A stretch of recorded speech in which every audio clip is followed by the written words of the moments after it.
So we're gonna start recording the session. Okay, I'm gonna minimize this one. So what we're gonna talk today about, like what I'm gonna try to present today to be about GIS-CAD integration. And I had this presentation done for Aston GIS user group.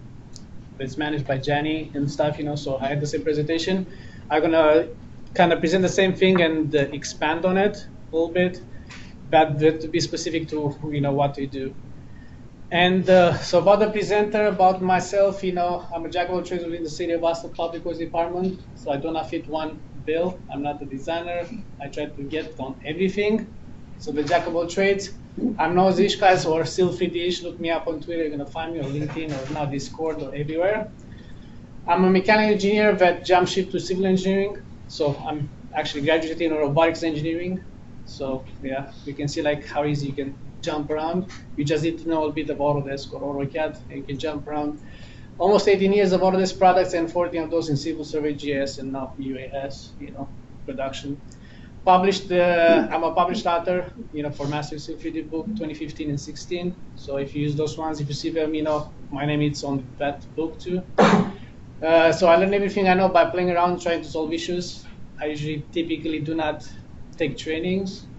I like to find find the stuff. Some people they do it this way, some people do it the other way. And the last one I guess is I don't know or assume to know everything. Yeah. So if I see something that's wrong, correct me or stuff. But I know what I know. What I work with. So on that one. And I'm working on training standards, implementation of things is my daily job. So that doesn't have to deal only with Civil 3D Autodesk. I deal with Bentley products, ESRI, and other stuff too, besides with one. And I talk very slow. So what we'll cover today, the first one is imagine all the people. We have to do with environments.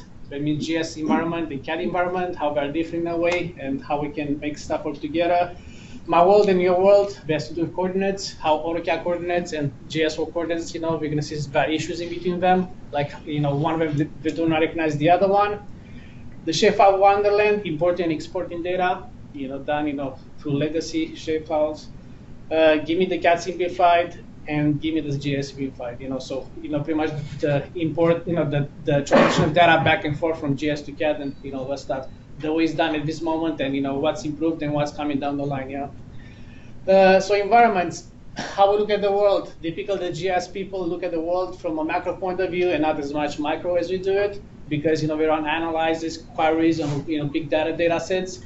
We deal with small data sets, sometimes we do big data sets, but most of the time it's project specific, Like typical CAD looks at the world from a micro point of view and not as much macro design, project specific, So the guys, from GIS, like Watershed, sometimes we do analysis like big data sets, how much knowledge we have in both worlds, but for both worlds, there is usually a platform-only knowledge user base. Some, most of the people, like, in the companies, they know only one thing. I know Civil 3D, I'm a designer of that one. We do not do lots of other stuff. This one is typically. And solution, go out of your own box and learn how things happen on the other side, So if you're a CAD user, go and look, how stuff happens in the GIS, what do they need, what, how can you help them on that side. And the final thought, the CAD users design a small world where they need real-time access to data from the big world, and the real-time needs to happen to complete satisfy both GIS and CAD world. And that's why we lack a lot of, the real-time collaboration, because, the GIS guys, they have their own data, we have our own data, and it's kind of hard to make it work, sometimes across. Coordinates, GIS versus surface versus whatever. So, like grid, versus surface versus whatever. The GIS loves to use the grid coordinates, so everything comes nice and clean, and the projection is done on the fly. Maybe not as accurate as the surface, but mapping grade is what they do. This is what they do. I don't care if it's half of a DAF.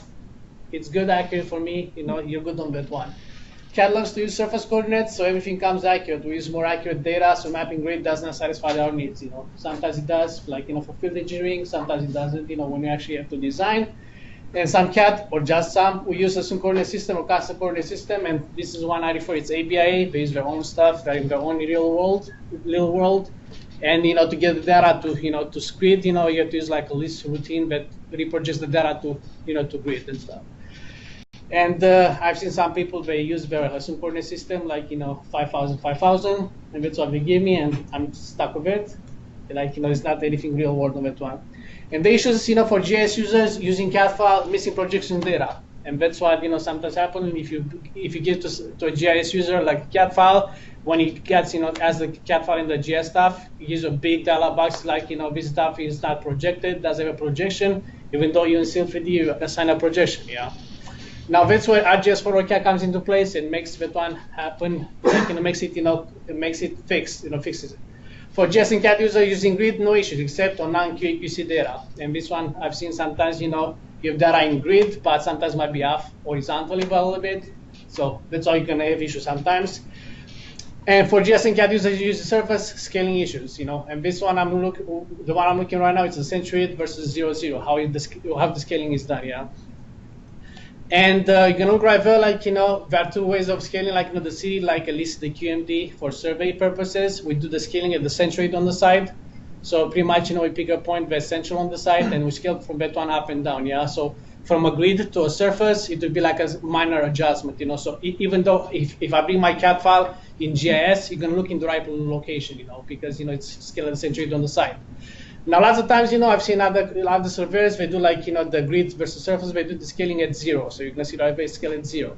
So that means in between from grid to surface, it's a scale factor when it's applied. The surface data, goes either, north or south, pretty much, because all the data is scaled from 0, yeah. And I don't know if you have seen this stuff, most of the times, you have seen it. So in order for you to get the data from surface to grid, you have to apply an inverse of the scale factor to get to the allocation. And I'm going to have here an exact, one of those data sets to kind of give you the idea.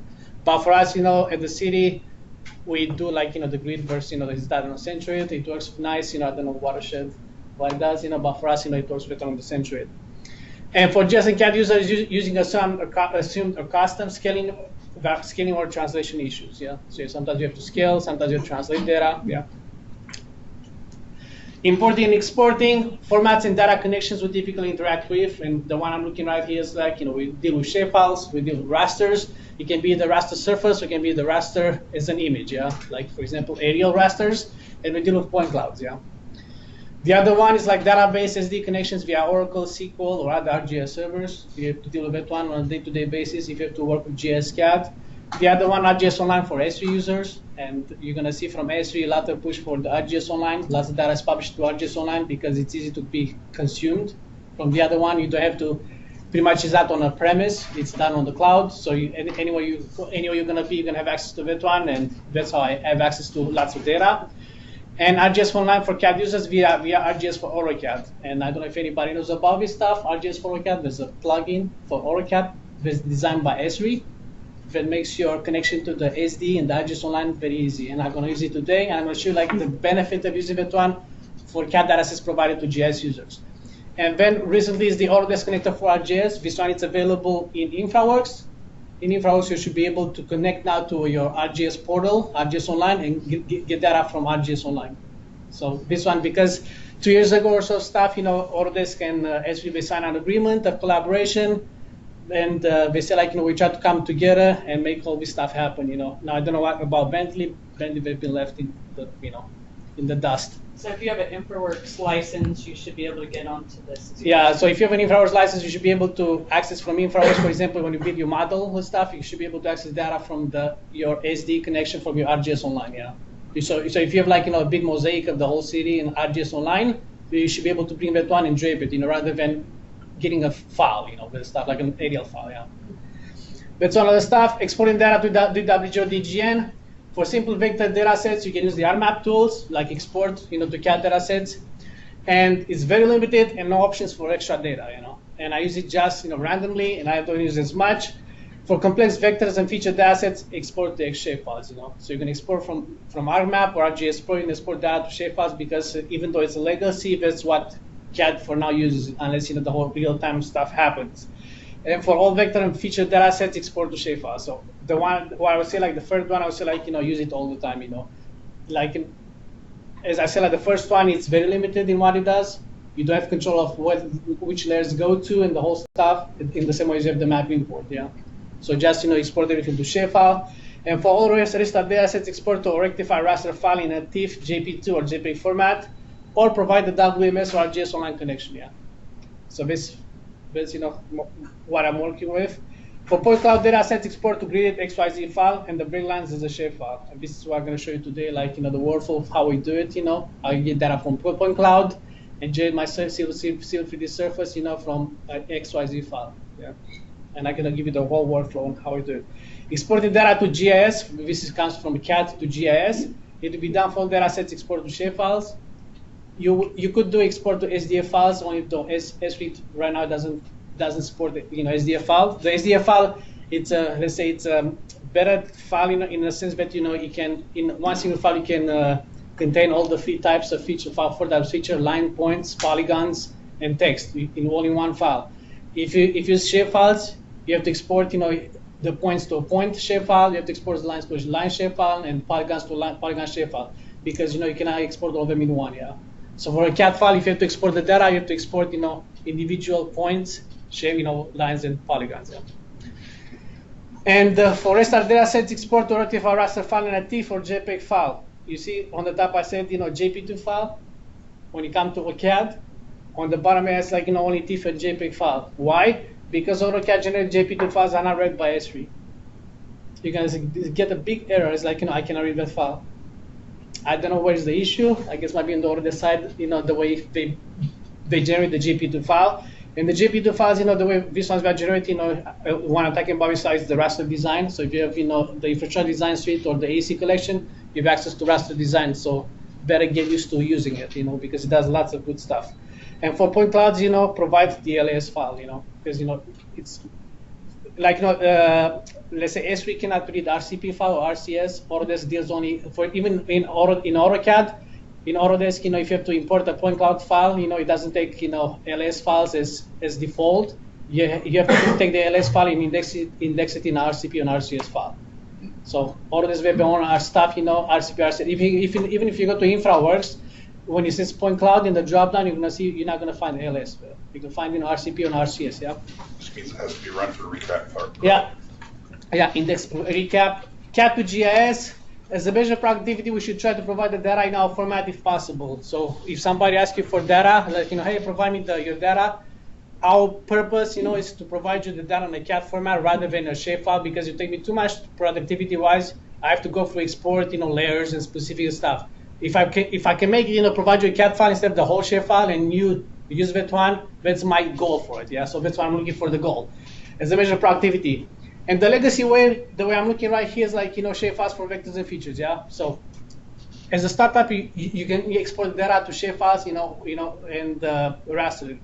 Like the alternative way, you can export the data I guess you can provide the data in enhanced DWG using the ArcGIS for AutoCAD. And remember I said about ArcGIS for AutoCAD already, and I'm gonna show you, what it does, yeah? The legacy way for the shapefiles, use AutoCAD map to export the data and add fields needed for the GIS users. Watch out for the surface versus grid. Yeah, when you export the data and it's in the surface, you export the data, you're gonna see that it comes, in surface, coordinates, so you can have the transition data, yeah. Somebody's doing it on the GIS side to retranslate the data, yeah. So watch out for that one, and use the raster design for rasters. I mentioned that one before. Alternative way, enhance DWG, assign the ESRI coordinate in the DWG file. I'm gonna show you that one. There's different. This one coordinate ESRI coordinate system is different than the AutoCAD, the map CS assign. So if you use the map CS assign, this one is different than that one. I'm going to show you why. Assign GIS data for AutoCAD objects and generate DW store GIS layers. And once you get with the AutoCAD, ArcGIS for AutoCAD, I'm going to show you like what it does. And from our catalog, drag in the custom DW store GIS layer. This pretty much is a workflow in itself. GIS to CAD, in order to speed up productivity, provide the following. This is what I'm looking at. Vector and feature shapefiles and bare coordinate information. Do not forget to export shapefiles with bare domain fields. So if you try to bring data to CAD, make sure you also generate the domain fields, especially if you use domain fields or domain codes. And I've seen that one because sometimes you have the data in ArcGIS looks the right way as, let's say, like the code for it to be like asphalt or stuff. When you export it out, you're gonna see only a number 1, 2, or 4. Because they use the coded domains fields. So you have to export those ones. Raster images, the raster is a TIFF, JPEG, or JP2 format.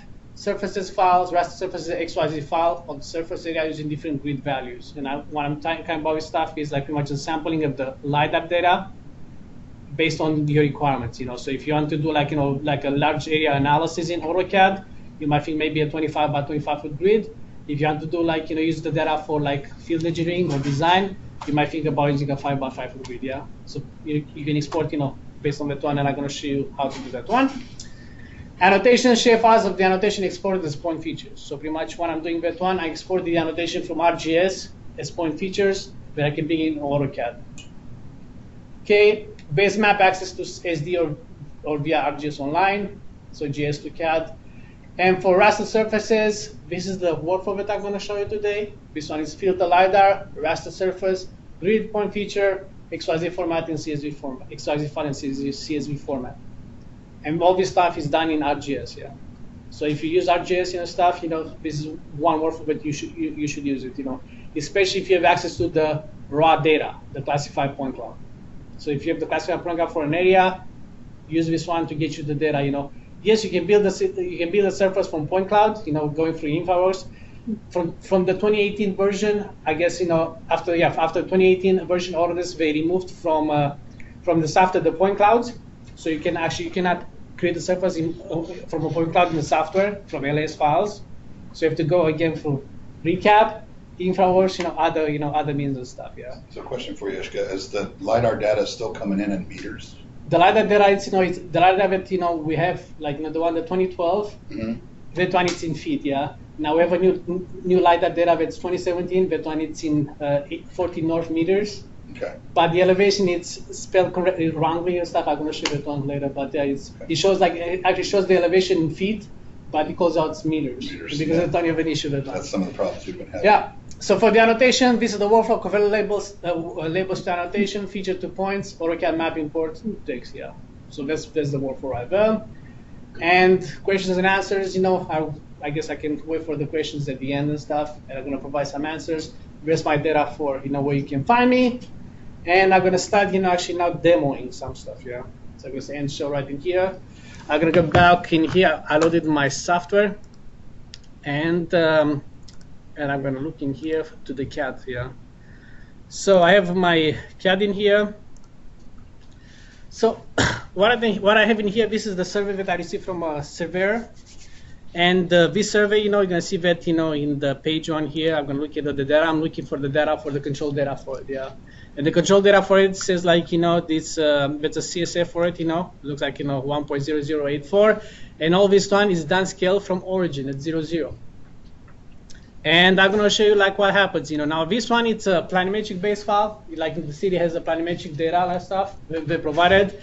They have the 2012, they have the 2015 in a geodatabase, and sooner or later they're going to provide the 2017. So look for the 2017. They're going to be providing GIS. And if you don't know where to get the data, go to the GIS, the city. Go on Google and type in GIS data, City of Austin, and you're going to find the city's GIS portal. And then you're gonna right there, you're gonna find right now is the 2015 planimetric data, but the 2017 is soon to be released.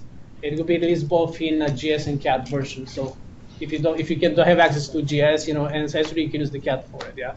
So all this data is this data is processed from the 2017 planimetric data. Yeah. And in here you're gonna see that this is the location where I have my design in here.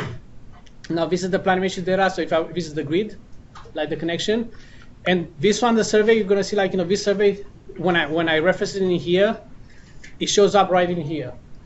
That's because this is the grid, this is the surface. So when I reference the data in 1-to-1 in here, you're gonna see that the data comes offset, yeah. So for me to show this data in the right location in grid, like this reference, if I go to this reference to the external references in here, properties, I'm gonna go to properties. So I go to properties for this one, I'm going to see that it shows the scale, it's x1, xy1, it's pretty much one scale, yeah, it's 1-to-1 scale.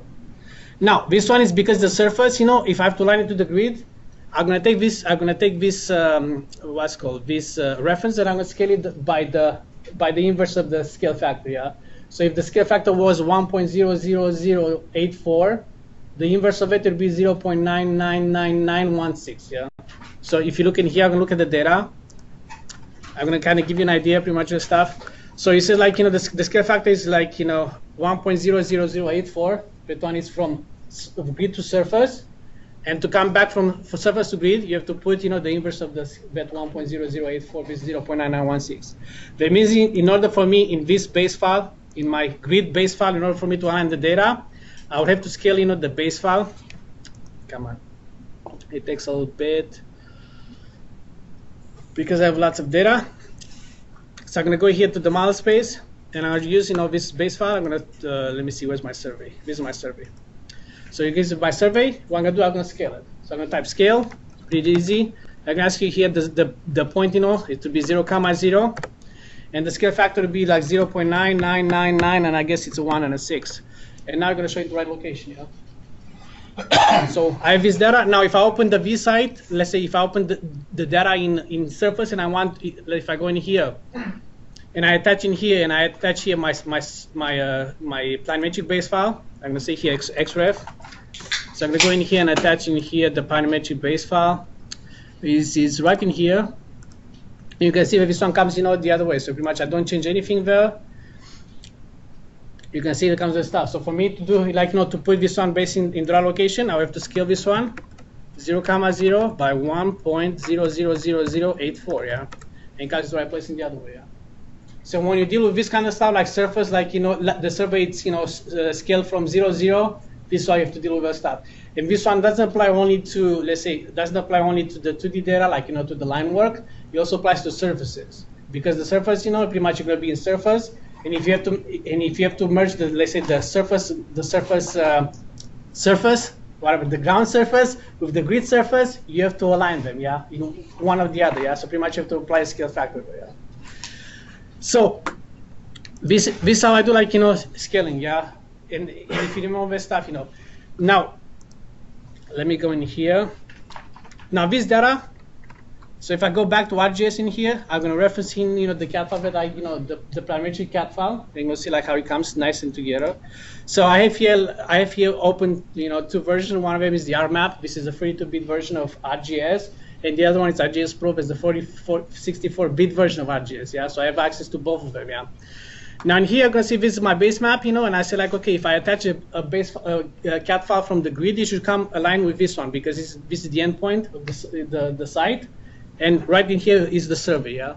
So if I go in here to my catalog, and I'm gonna go and find, my project, I'm gonna find Sylphid projects, and I'm going to find, let's say my city project is the breaker. I'm going to CAD, I'm going to set to reference files.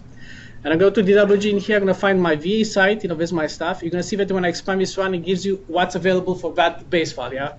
In that base file, you're going to see that I have annotation, multi-patch points, polygon, and polyline. The ones I'm looking for is the polyline, yeah? I'm going to look at the polyline group layer. I'm going to go and drag and drop.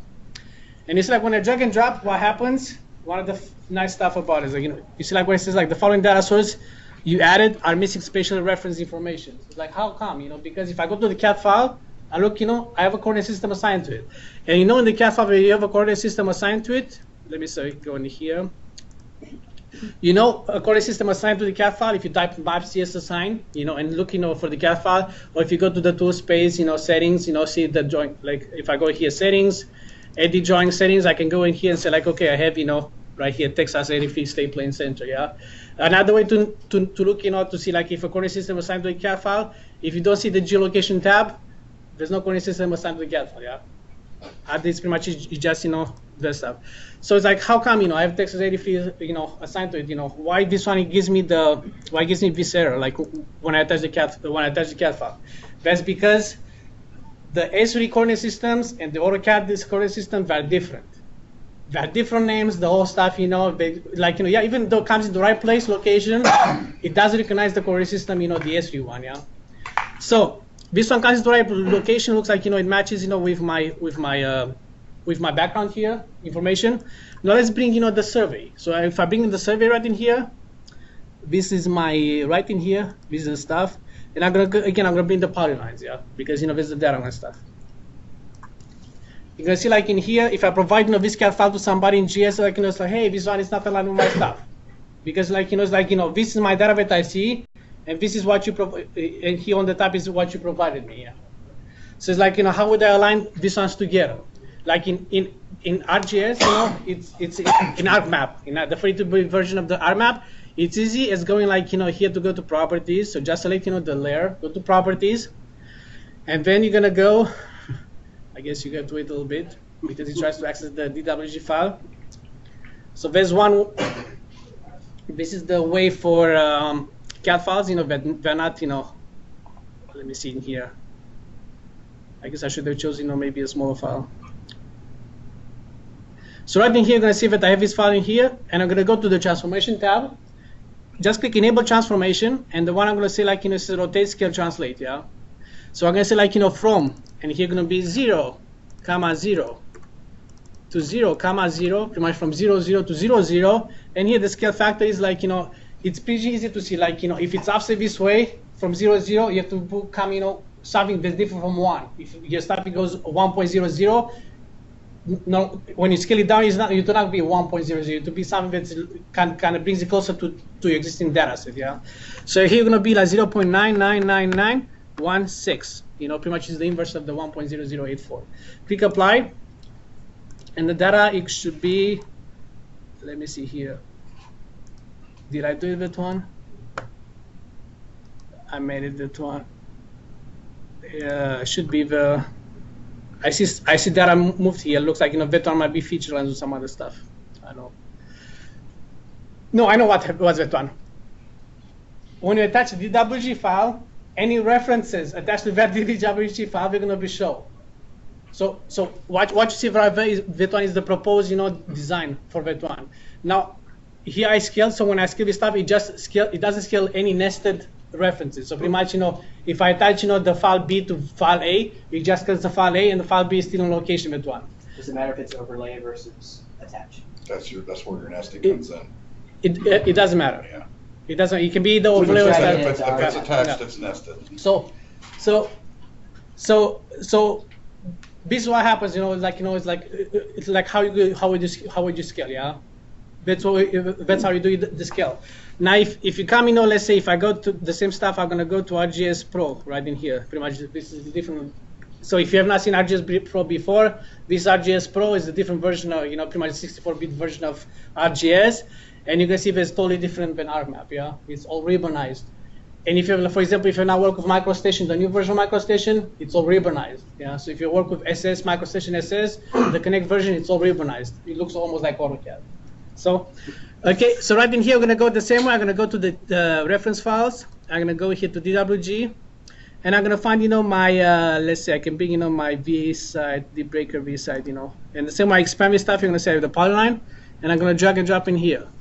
Now in ArcMap, again, looks in the wrong location, because, for me, visual looks in the wrong location.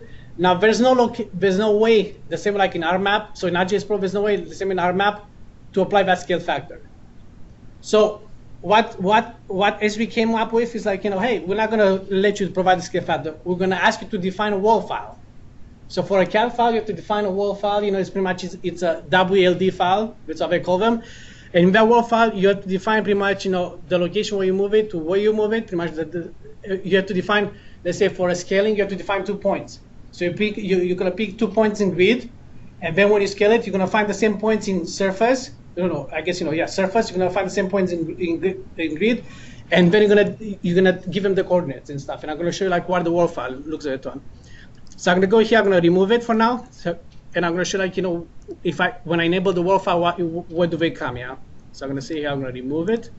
So if you use RMap, it's easy to apply the scale factor just with stuff. You don't need the wall file.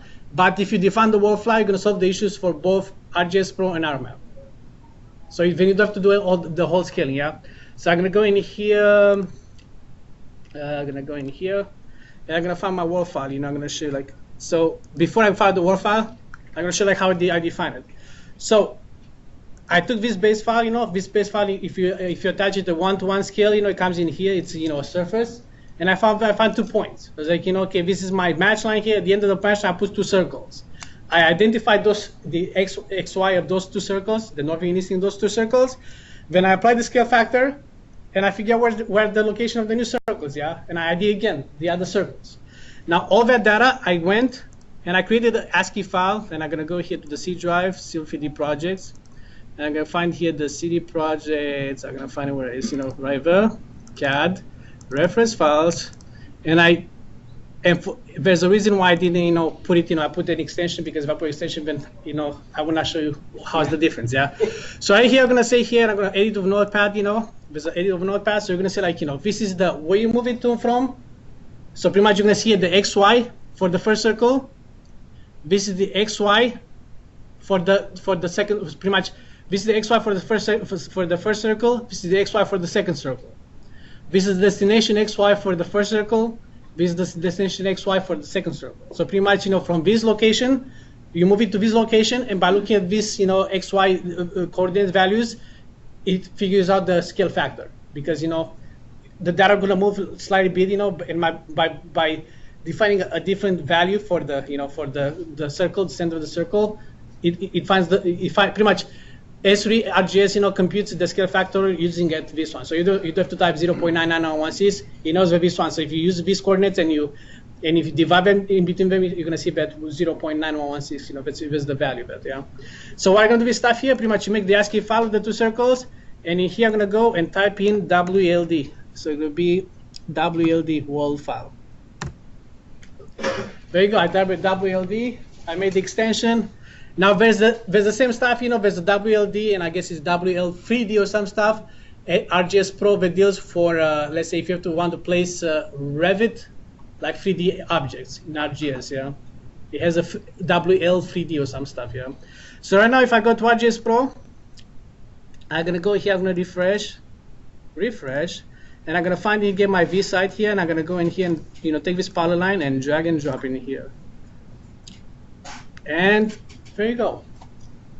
By defining a W world file, it comes to the right location, and so pretty much the only thing I have to provide to a GIS user is the CAD file with the WLD file, and it comes to the right place for him. He doesn't have to worry like, hey, why this one is up? What's the scale factor? I provide you that one for you. You're good on that one, yeah. So this has to do with, let's say, with ArcGIS, like the scale factor in between CAD stuff, and for that one. The next one I'm going to focus on, it's, I guess, importing of data. Yeah. So most of the people going to look at importing of data. I'm going to do this one in ArcMap. So in ArcMap in here, I'm going to see that for this one, I have, the TCAD data. But you have, like, it's very easy to go in here to data, export to CAD. So when you go to export to CAD, it pops up a beautiful data box in here. You need to type in some stuff, but you have control of what the data goes in, what layer goes in, or customization. You're gonna come all the data. So right in here, you're gonna say like, what's the input feature? Find your TCAD, and then looks like I have TCAD already once. So pretty much the stuff, like the output type looks like now they support the 2018. I guess from version 10.6.1, they support 2018. If you have a 10.5.1, you're out of luck. So it's the 2018. It's the same way, like if you have MicroStation SS version, if you use MicroStation SS, it doesn't support the 2018 version of the CAD files, or the DWGs. So you have to, so if you have that issues, you have to dumb it down for somebody, yeah, to an older version. So I think he's like, so the only options you have is like, the format, the output file is a DWG file, and you don't have anything else, Pretty much it doesn't tell like, where this layer should go and all that stuff, yeah. It's very limited, and you can see here you have an option to provide a seed file. So, for example, if I have a template, that I want to use for export, you can use that one, But it doesn't provide any means for translation of data, and none of that one, yeah, by using that swap. And so the best way, the way I would say, like, to do that one here to be like, data. I say export data. You can export the data as a shapefile. So go in here and generate your shapefile. So I'm gonna go here to my let me see here, shapefiles.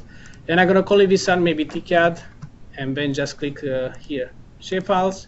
Looks I already have one, so I don't have to worry about it, I will just, so just know that you can export, to a shapefile. Now in AutoCAD, it would be pretty easy to go, let's say to my VA site in here. Let's say this is my VA site, this is the, because, the TCAD data, it's in a grid, yeah, so it's not in surface. So right in here, it's very easy to import the data and put it in the right layer, yeah. Because I can use, let me see here. It takes a while here. I guess what happens if you have lots of stuff open at the same time. So right in here, I'm gonna unload that one because I don't want to deal with it. I'm gonna unload this stuff and I'm gonna bring the TCAD data. Yeah? So I guess most of the people should know how to bring the tag, unless people that don't know how to use map import. Yeah. So to do the map import, you just type map import. This one, first before you do a map import, make sure your CAD file has a coordinate system assigned to it. Otherwise, you have to just do a cancel and do the stuff again. It's the same way for exporting data. Make sure your CAD file has the coordinates assigned to it. Yeah. So right in here, I'm going to say the TCAD. Now here you see like the top of the TX80 FreeCF. You're good on that one. Now here you have the options like the drawing layer is like I don't want to put in the TCAD layer because if I put in the TCAD layer, then I have to merge layers. If my layer is a different one, I have to copy or do other stuff. So here I have an option instead of put a TCAD layer to put it in a layer that's specific to my place. So you're gonna see here that gives you also the layers for the references. So I'm gonna look here. This one is GIS grade. So right now it's like the layers that you see here. We use the NCS layers. So is that the city? This is my stuff. So V is survey, I is for GIS. So it's a survey GIS grade. So here I'm gonna find my property layer for it, via prop. I guess you're gonna find lots of layers. Right there, click OK.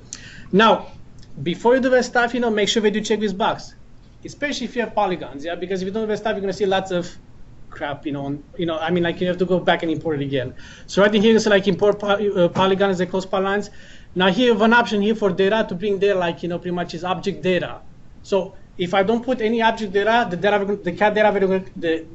CAD generated data are going to be just simple polylines. You can select the polyline, go to properties, just says the length and the whole stuff. If you toggle in here, select create object data, I can say create object data. You're going to see that every polyline. If I select the stuff, you're going to tell me the properties that has in the shapefile. So for example, like the owner and all that stuff, yeah. So if you need that data, you can click on stuff, just click OK, the TTCAD data, make sure it's on and click OK. And the stuff is done, everything comes into place. Now if you remember I told you about this stuff, I go to properties. If you didn't use the object data, this one should be empty here. You select the OD, object data, TCAD, you're not going to see it. But now here, what I can see like pretty much, where's the address for this, property, who's the owner, all that stuff, yeah. Now, what's nice about this stuff here, is that you can use it using some mapping tools to annotate all the data in your CAD file. So I can use, like for example, the data from here and use the map annotation templates. Map annotation templates pretty much is a different type of, it's not like an MText, it's a map annotation, pretty much is let's say it's a glorified MText in mapping environment that takes this data and spits it out, into your, into your parcels, yeah. So you can stuff. There's other options, and I guess, I don't have enough time today to show it, but, in ArcGIS, I showed you in the presentation, you can generate, from your ArcGIS labels, you can generate points, and that points you can generate, shapefiles. You can put the shapefiles as an MText. If it takes the data, the string from the fields, it pushes it, in the piece of text. But if you got any TCAD data, like, at the city, I don't know if I provide any TCAD data, but our TCAD data, you have, besides the line work, we also have the property, some, like, just generic property, deed number, and all that stuff inside of it. The way that one was done, it was done this way, like, pretty much import the data, make sure the object data is selected, and then use the map annotation template to generate your map annotation text and label all the data inside of the stuff. So if you want, to, I guess we can expand later of how to use map annotation template and make it work for you, yeah. In the same way, like if you have to export data from here, like let's say, if you remember I said about generic export, like, somebody's like, hey, send me the data in shapefile format. Okay, I send the data in shapefile format. You can see in here, you're going to say map export. And you can ask here what you want to export. But first here, you're going to say, like, by default, I guess at the beginning it says SDF file. So just go in the drop down and, select the shapefile because SDF file is the AutoCAD special data file. You're going to say SDF shapefile, just go to your project. You're not going to go here, breaker, CAD, I guess reference GS, I guess shapefile. And you're going to put, maybe TCAD or something, just give the TCAD export, that stuff. Now here you're going to ask you to select, like, you see like here the object type. You cannot select all of them in one. You have to be specific. This one, so how I want to push it on back. I want to push it as a line. I want to push it as a polygons. If you want to push it as a polygons, select the polygon, yeah. If you want to push it all as a line, select as a line. There's a difference between lines and polygons in ArcGIS, yeah. Polygons, now you can select objects to export here. You can select, select all. If you want to select all stuff, if you want to select manually, you can do a filter by layer specific and all that stuff. Or I can show you, like, the way I do it, sometimes, if you don't want the filters turn off and all that stuff, you can either isolate the layer and all that stuff, or there's an easy way to just, select similar. So do the selection before you do the map export. By typing map export in here, you're going to select, pretty much, TCAD, export. You're going to say, like, click OK. Now when you say, like, I want to polygons, I'm going to select manually. I'm going to click on this filter. Now I'm going to ask you which select objects. I just right click, because I already made the selection before. So I don't have to deal with, like, oh, this one, yeah. I selected all the stuff before. And look at here on the bottom where it says 800 if I have 805 objects selected, instead of filtered out. If it's one of it's filtered out, it means that one is not closed polylines, it's not a polygon. It cannot be exported as a polygon. So let's say if you try to export it as a point or break down stuff, and you see some filtered out, it means the data that you selected is not exportable in that format. Yeah. And the other option, so pretty much with selection in here, you have the same option. Like if you use map object data to your line work and stuff, you can select here attributes. For example, you can select for properties.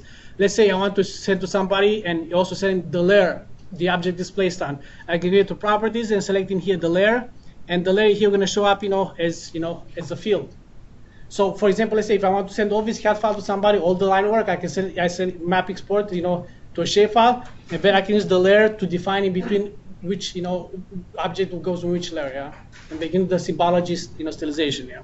Click on that one, you say create the data. You can select, here define what's the field in GIS code. It can be layer or LYR, whatever you want to call it.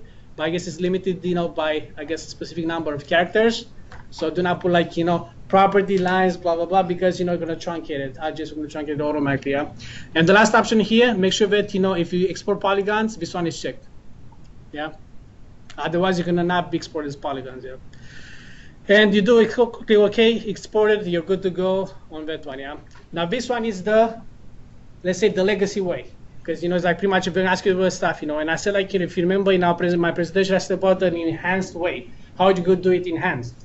I'm gonna do it enhanced by using the ArcGIS for AutoCAD. So that's an ESRI product. It's pretty much is an add-on, runs on top of 2018-19, even in 2019.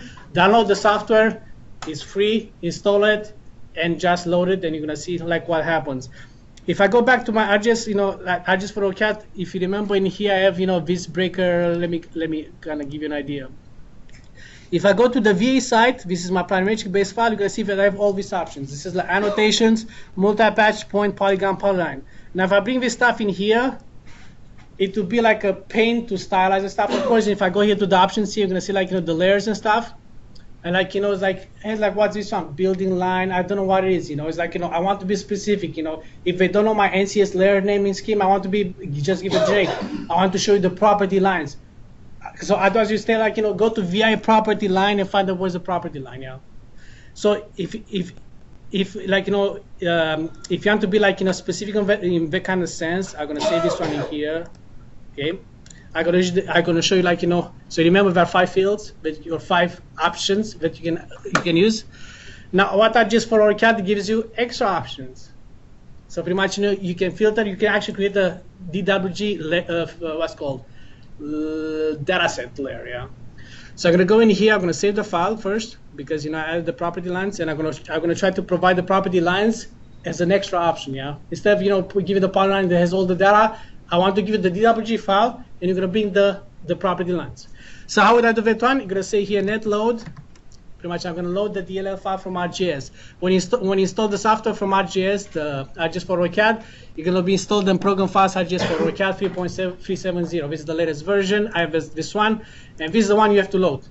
Now, of course, you can put it in the acad.list file, like as an, I guess on-demand load of that kind of stuff. So when you type in like ArcGIS for AutoCAD or some other command, magic, you're gonna, stuff is gonna happen in the background. You're gonna say click open. So up in the background, this stuff pops up, lots of flashing screens, yeah. And when the flashing screen is done, you're gonna see that, on the top in here you have this, it says ArcGIS, yeah, on the top, you see. It's a new toolbar. And all this nice about toolbar, what's nice about this toolbar is, some tools in here. The first tool I'm gonna focus on, it's what you can do with ArcGIS for AutoCAD. It's this one, it says add a service. So if you have an ArcGIS online service, yeah, that you consume, like an SDA stuff, you can go add the service.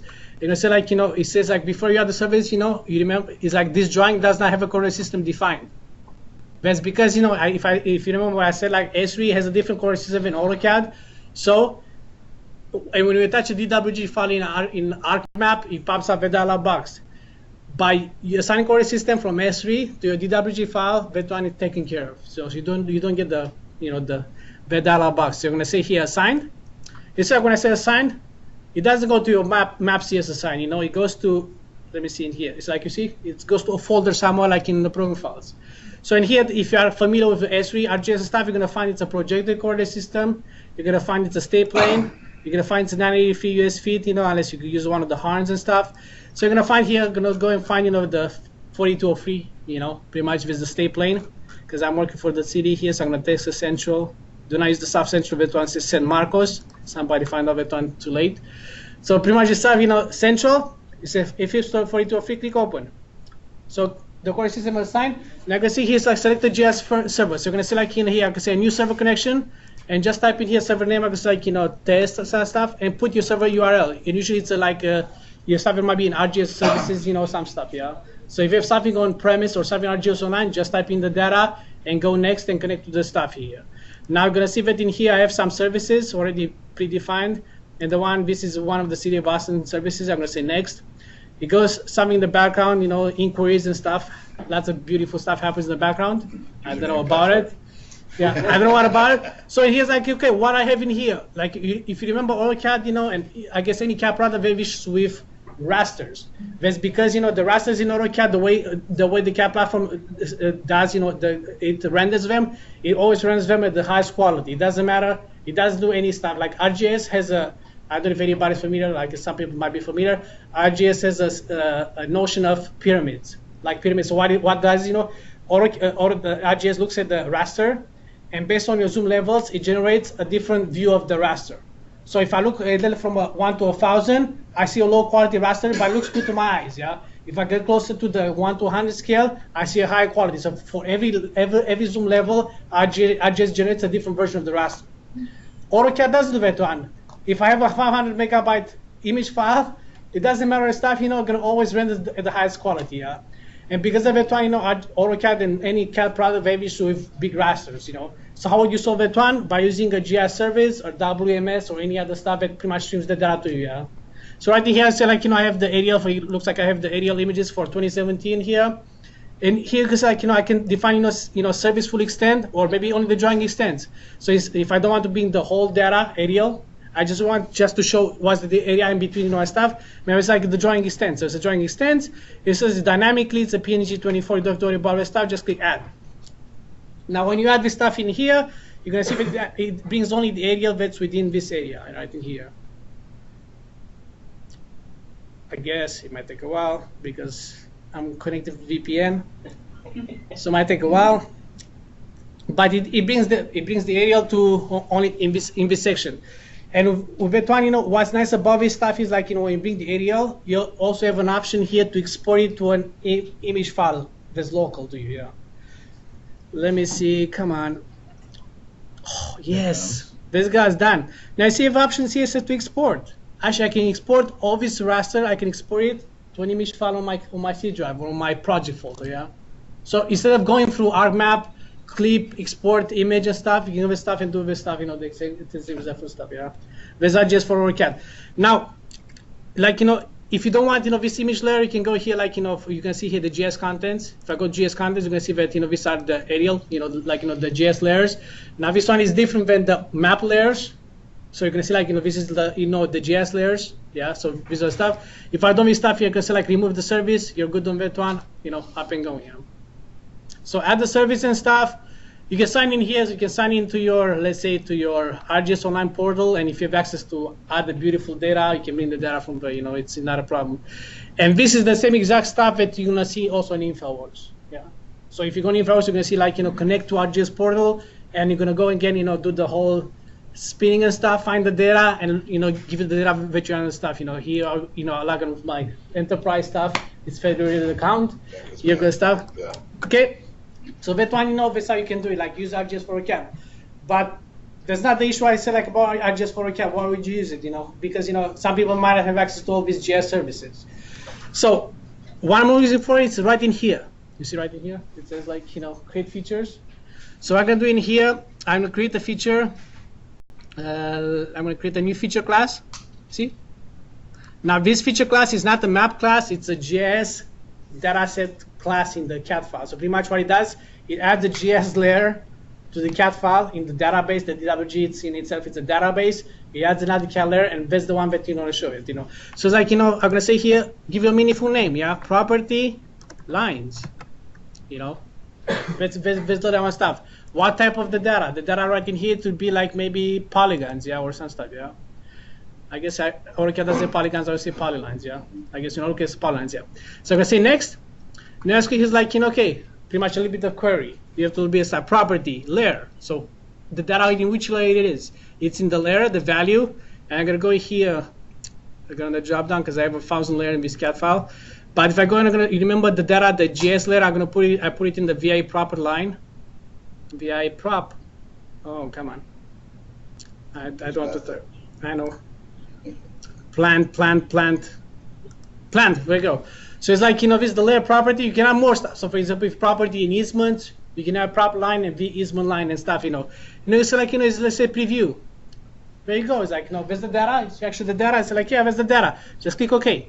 You can also add fields. You see on the bottom, it says you can add fields, if you want extra fields. Now, that layer has been added. It's right in here, property lines. Now, if you remember, I did it, one at a time. Yeah, you can do it, this magic button. It says like create feature class from all the layers, and you're gonna create your feature class from all the layers. So pretty much, when you attach, the CAD file, you're gonna see all the layers very much stuff. Yeah, but it's like I'm more on the idea like to be specific, because the guy might not know the VI proper line from his property line. Yeah, specific property lines with my stuff. I'm gonna click here, save.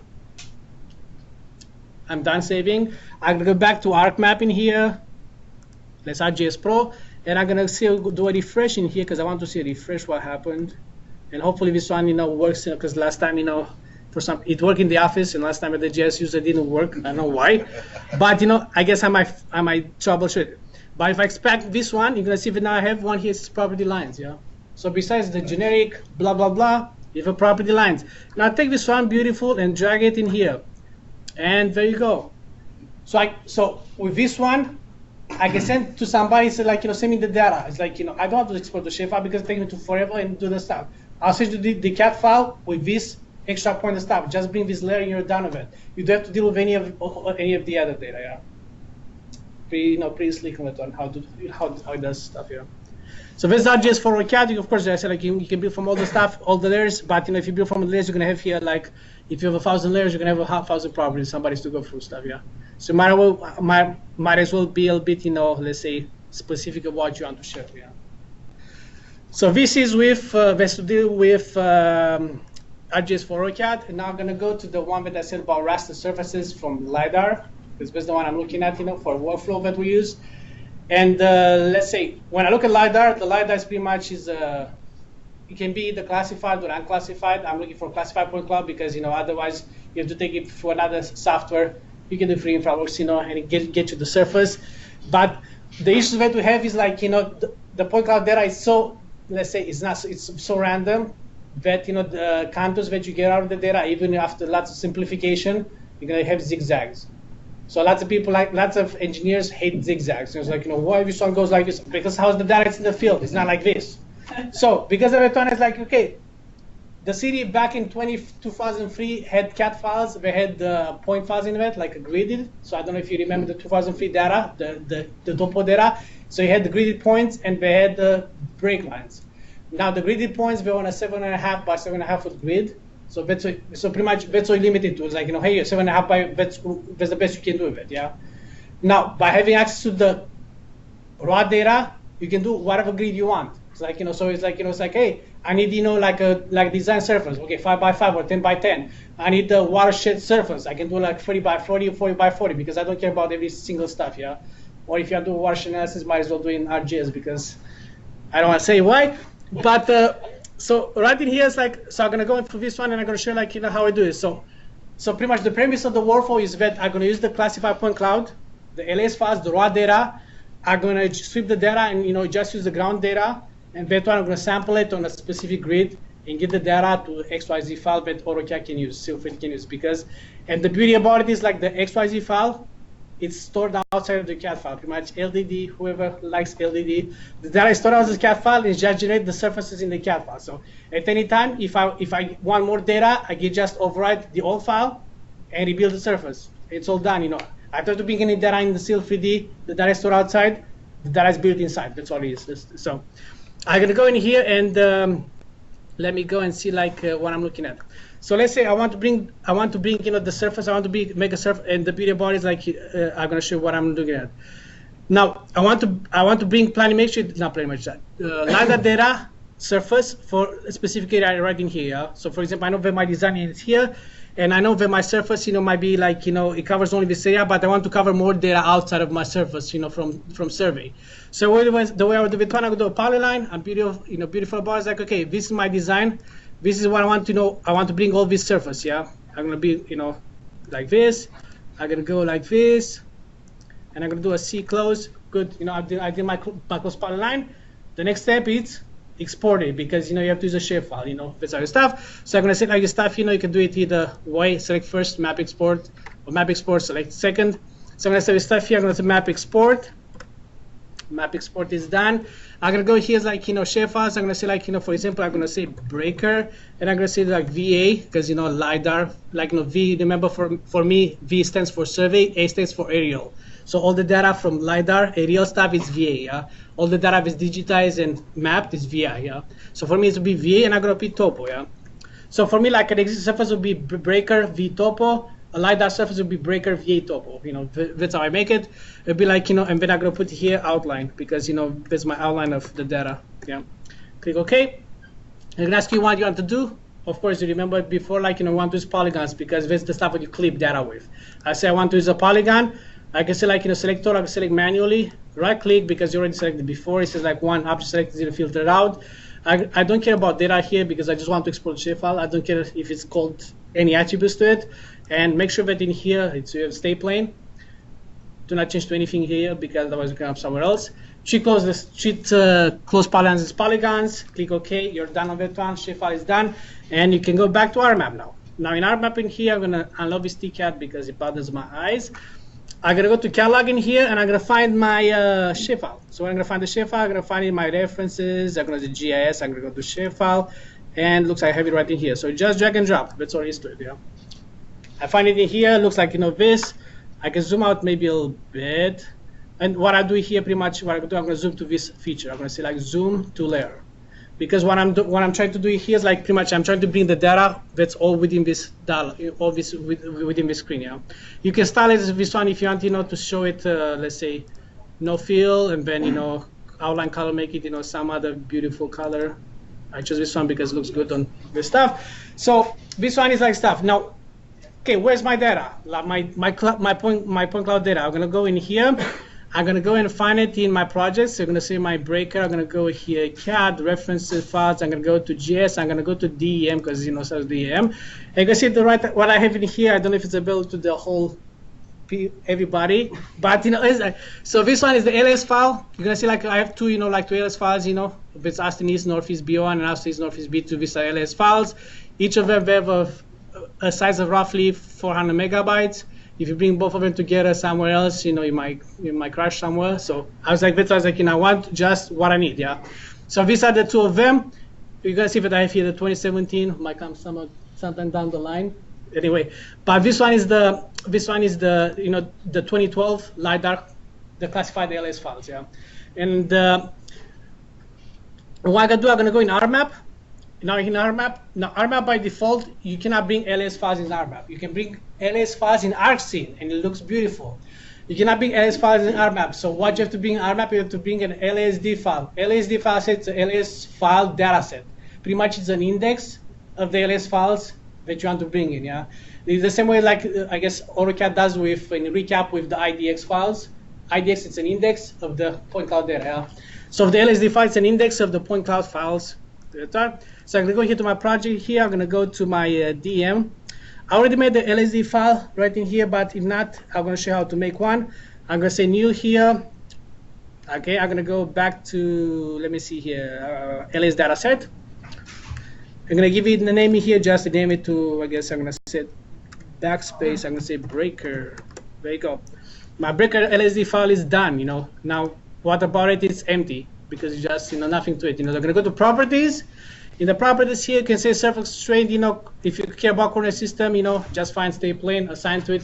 But it doesn't matter too much because it's already in the right place. The LS files. So unless you under the stuff, just click apply. There you go. Coordinate system, and here comes the beauty files. I want to add the files. I'm gonna say add files. I'm gonna find in here, find my project folder. I'm gonna find C drive. I'll go from the C drive just because if you want from the network, you might have issues with loading lots of data. So it's gonna be CAD. reference files, GIS, and let me see here, GIS, I say DM. And I'm going to look for these two of them. There's the one I'm looking for. Click open. We added version 1.2. The latest version is 1.4, I guess. But it's 1.2 version at the time of overflowing, and each of them has like roughly 40 million points, 12 million points, you know, all that stuff. Just click apply. There you go. Here's the LSD file. Good on that one, yeah. Now, this data, we can bring it. You can bring it in ArcMap right in here. So what I'm gonna do here, I'm gonna find my breaker.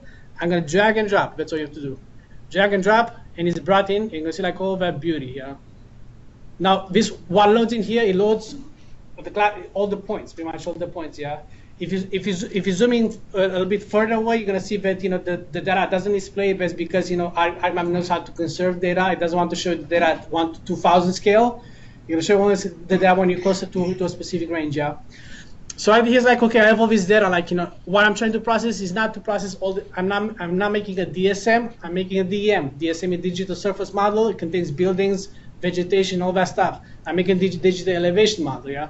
So because of that one, I'm looking only at ground data. So how would I do ground data? I want to filter it. So I'm going to go here to properties. I'm going to go here to the filter. And here you can go and find, all classes and check all classes and say ground. Or there's an option here to just say ground. Pretty much it selects the ground whole stuff. Click apply. And you're going to see the whole stuff should look a little bit better. I guess. But you're still looking at both files in entirety, right? Yeah, because the LSD file is an index of. So pretty much you can bring 6 files together. It's in one LSD file, yeah.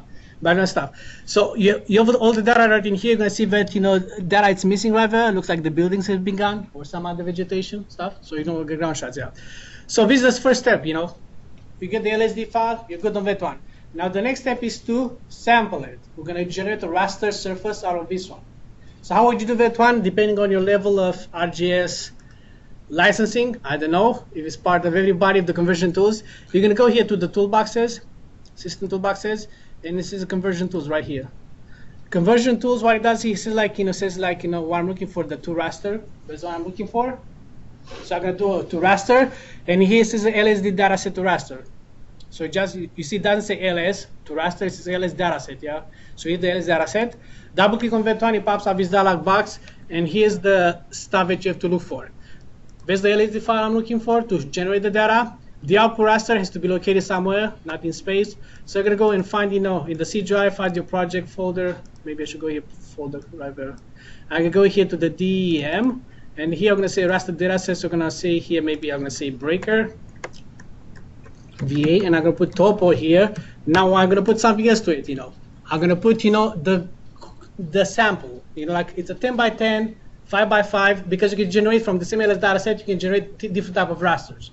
So for me, for this purpose, I'm going to generate a 10 by 10. So I'm going to say 10, yeah? 10 foot by 10 foot, yeah? Or you can put 10 underscore 10. I just 10 for me, it means it's a 10 by 10 foot grid, yeah? And here I'm going to put .tiff, because it's a TIFF file, it's a geotiff. Click save. You're going with one. Now the next step in here says interpolation type, method. One of them, it says it's a binning, and the other one is a triangulation. You're not going to look for the binning because binning, it's a low-level interpolation. That's not what you do. And I guess in Seal 3D, you'll know that you do thin files, triangulation files. So it's triangulation. The triangulation here is not linear. It's a natural neighbor. That's all we use, natural neighbor. I do not take time to explain the difference between them because I don't even know myself. I just know that I look at the natural neighbor because that's why I remember using the stuff. And then here's like the window size. Pretty much I'm going to use the window size to define where's the sample. So right here I'm going to say my window size is a 10, the resolution. So I'm going to match it here from 10, and then the sample is size is 10. So pretty much should be a 10 by 10, right? The resolution, right? So the only stuff I have to change it here is pretty much I'm going to use the elevation of the point cloud. So right here, if you have like meters, you might have some other stuff. You might have to sample it down by divided by 3.28 or some stuff. Quite common with drone flights. Yeah. So it'd be elevation, triangulation, natural neighbor, window size. Here, like if it be 5 by 5, just type 5 and then 5. If it's 25, just type 25 and 25. You're good on that one. Yeah. Do not modify any of the float and stuff because that's all you care about and stuff. Now, do not go and click OK here because here, if you click OK at this step, you're going to generate your raster for the whole dataset. So if you have the whole city of Austin dataset, you can go and take a coffee or go on vacation for a month because I don't know, big stuff. So what you're going to do is I'm going to go to one extra step. You're going to say environment. And environment, you're going to say here, workspace processing extent right there. It's like the extent, it says default. You're going to say same as display. So pretty much, the data I'm going to export is going to be only the data in my display right in here. But I say like zoom to the layer because the layer going to be like in that area. So like the extent of display and just click OK. Once you're done with stuff, click OK. The stuff spins here, I guess, whatever stuff. Now this is the 32-bit version of ArcMap. Even for 32-bit version of ArcMap, for 32-bit software, you can process data faster than any software around, so it's 32 stuff, if you try to do this stuff in still 3D, it's about 28 million points. Okay, so this one, it'll be like this stuff, I have the raster, I can turn off the LSD file. Now, I could bring this data, all this data, I can bring all this data in CAD and then use a boundary to trim the data, but then it's pretty much I bring all the data that I don't need and I use a boundary to trim the data. And I don't need that one. What I'm looking for is I'm looking for the data within this boundary from that raster. So I have the raster is rectangular there, but I want to bring the data that's only within the boundary. How would I do that one here? So how would I do that one here? I'm going to go to the window. I'm going to go here to the image analysis. I'm going to use the image analysis stuff in here. It's like, okay, this is the image right here, and I'm going to use this boundary to trim that image to only this area. So I'm going to say here, so how would you select the boundary? I'm going to click on this tag right here, select the boundary. You see when it's not selected, you're going to see like, if I don't select the boundary, nothing of this, nothing here, it's everything's grayed out. So select the boundary, you have the image, and the only stuff I do here, right here, says clip. When it says clip, what the software does, it creates a clip of that area. Yeah? It's an aerial. Now I'm going to show you what I'm going to say here: selection, clear selection, because I'm done with that one. Now if I turn this one off, you're going to see that it's only that area. Yeah, that's only the data I want to export. Yeah. Now this data, this clip in here is not actually it's not the T file at the same location as the other one. Yeah, this one is just a temporary clip.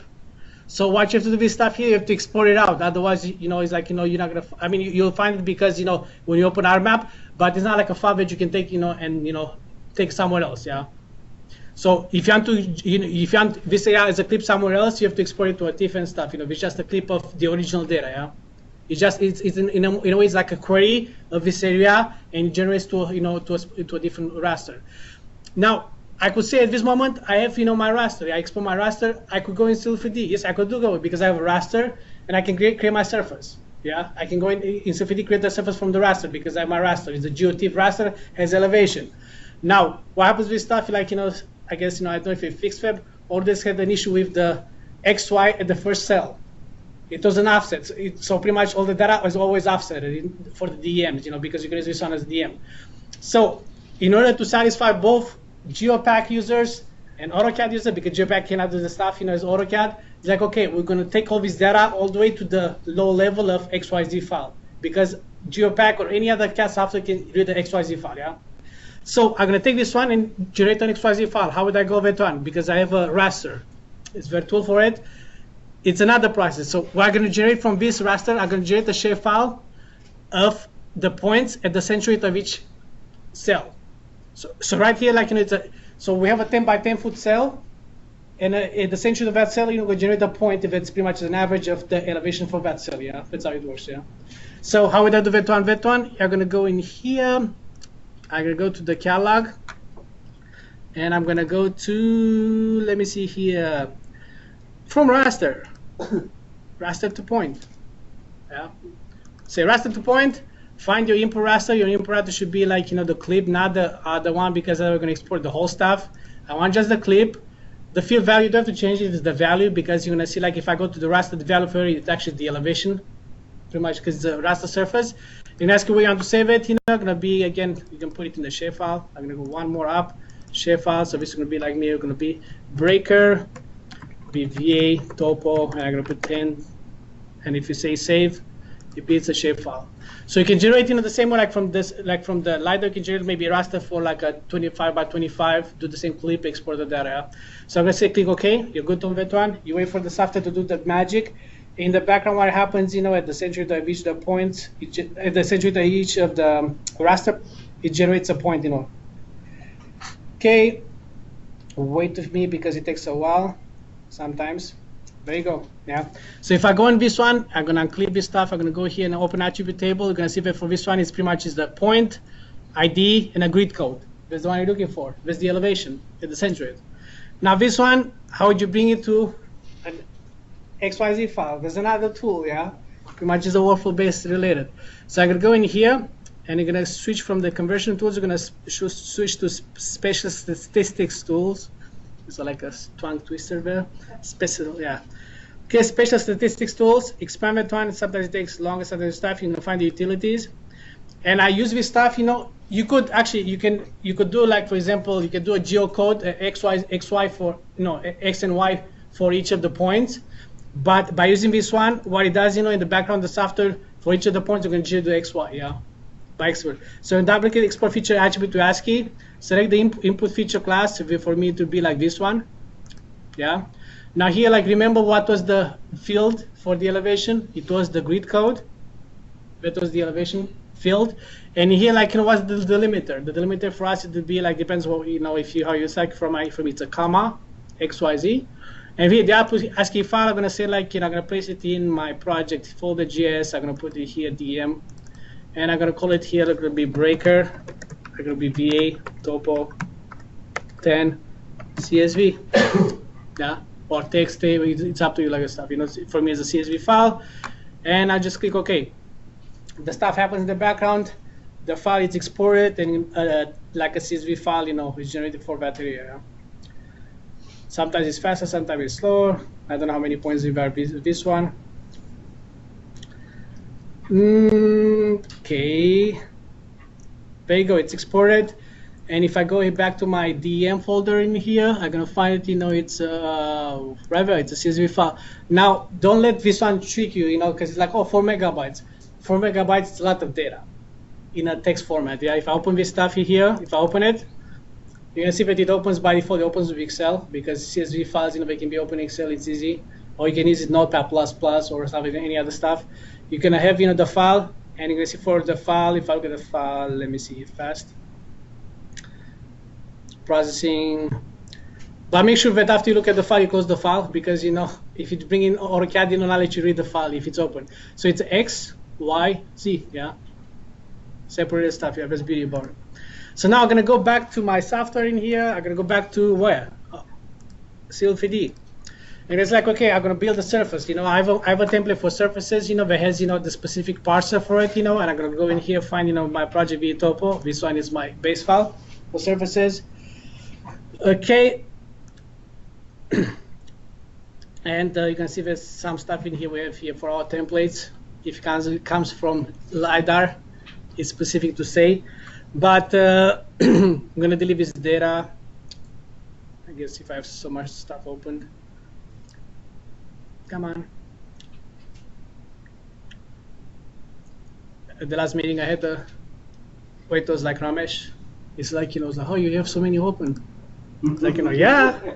So right in here, like, I have the service. I'm going to say, like, you know, I'm going to save my file first, you know, make sure that you save files, otherwise you'll lose some stuff.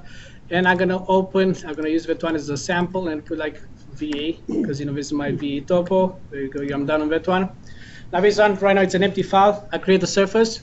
So I'm going to go to the tool space, surfaces in here in the prospector, not in the right click, create surfaces. I'm going to create it here like a breaker, VA topo. Because for me, it's like, you know, it doesn't matter. It's just, you know, the surface that I want, you know, you put _10 if you want. I have the style already defined. Now, to bring the data in here, you have to have a specific parser for it, you know. So, for example, if I go to the settings here, if I go to the points, if I go to the point file formats right in here, you see I have a COA XYZ, yeah. So pretty much if I go, you can create yourself. But what those stuff the best to it, you know. Let me see in here, pan. It's easting, northing, and the stuff, you know. If you switch the stuff in your CSV, if you switch the columns in your CSV to say ENZ, you can use the ENZ format, but I guess that one is already provided by the stock, like ENZ. But, you know, I have like, I guess you can use the ENZ. I've made one. I guess I was like, I want to be COA. But yeah, so I have the data in here. So I'm going to go here to the tool space, to my surface. Break a VA topo. I'm going to go to definition. I'm going to go here to point files. You see, there's nice beauty about it. I add a point file. I'm going to go here, browse for it. And I'm going to find it here up on the top, GIS, DEM. There's my point file. Click open.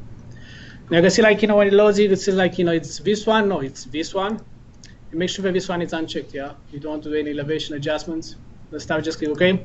The stuff that goes in the background, you know, is like, hey, everything is beautiful. And generates the surface, you know, maybe the only stuff you have to do is do a zoom extend. And there you go. And the surface looks better than your zig, zig, zig, zig, yeah? Now, I found by playing around, you know, you're going to say like, yeah, it's still a zigzags, you know, but it's better than the LiDAR data, the surface will create stuff. Now, I found, you know, that once you go under 5 by 5 foot grid, you're going to start to find the zig, zig, zig, yeah? So, like, you know, I would say, like, you know, if you want to do stuff, you know, so I was assuming like a 7.5 foot by 7.5 foot grid, you know, it's more of an, you know, adequate for, you know, this stuff, yeah?